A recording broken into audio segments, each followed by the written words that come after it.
මම කියන්න කැමති මේ වතුකම්කරුවන්ගේ වැටුප රුපියල් 1750 දක්වා වැඩි කරන්න. ஒரு விடயத்தை கூற விரும்புகின்றேன். பெருந்தோட்ட தொழிலாளர்களின் சம்பளத்தை 1750 ரூபாவாக அதிகரிக்க ஜனாதிபதியின் தலைமையில் 4 சுற்று பேச்சுவார்த்தைகளை முன்னெடுத்தோம். சம்பளத்தை அதிகரிப்பதற்காக ஒட்டுமொத்தமாக 39 பேச்சுவார்த்தைகளை பெருந்தோட்ட நிறுவனங்களோடு நடத்தியிருக்கின்றோம். எனவே ஒரு வருடத்துக்கும் குறைந்த காலப்பகுதியில் கடும் பிரயத்தனத்தை செய்துள்ளோம். விசேடமாக ஜனாதிபதி சகோதரர் அனுரகுமார திசாநாயக்கவும் நிதியமைச்சும் பெருந்தோட்ட அமைச்சும் தொழில் அமைச்சும் சம்பள அதிகரிப்புக்காக பல்வேறு தலையீடுகளை செய்துள்ளன. 39 பேச்சுவார்த்தைகளின் பின்னரே சம்பளம் தொடர்பான இறுதி இணக்கப்பாட்டை ஏற்படுத்திக் கொள்ள முடிந்தது.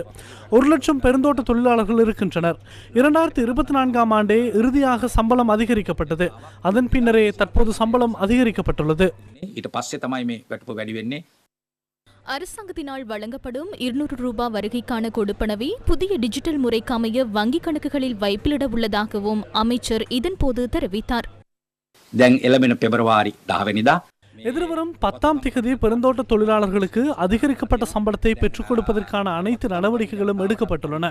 புதிய டிஜிட்டல் முறைக்கு அமைய அதிகரிக்கப்பட்டுள்ள சம்பளத்தை வங்கி கணக்குகளில் வைப்பிலிடுவதற்கான நடவடிக்கைகளை எடுத்துள்ளோம். அனைத்து தோட்ட தொழிலாளர்களுக்கும் இதுவரையில் வங்கி கணக்கு திறக்கப்படவில்லை. உடனடியாக அனைத்து தொழிலாளர்களுக்கும் வங்கி கணக்குகளை திறக்குமாறு அனைத்து பெருந்தோட்ட நிறுவனங்களுக்கும் அறிவித்துள்ளோம்.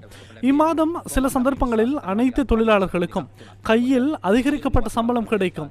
வங்கி கணக்கு திறக்கப்பட்டுள்ளவர்களுக்கு வங்கியில் சம்பளம் வைப்பிலிடப்படும். எவ்வாறாயினும் எதிர்வரும் 2 அல்லது 3 மாதங்களில் அனைத்து தோட்ட தொழிலாளர்களுக்கும் சம்பளத்தை வங்கி கணக்கில் வைப்பிலிடுவதற்கு எதிர்பார்க்கின்றோம்.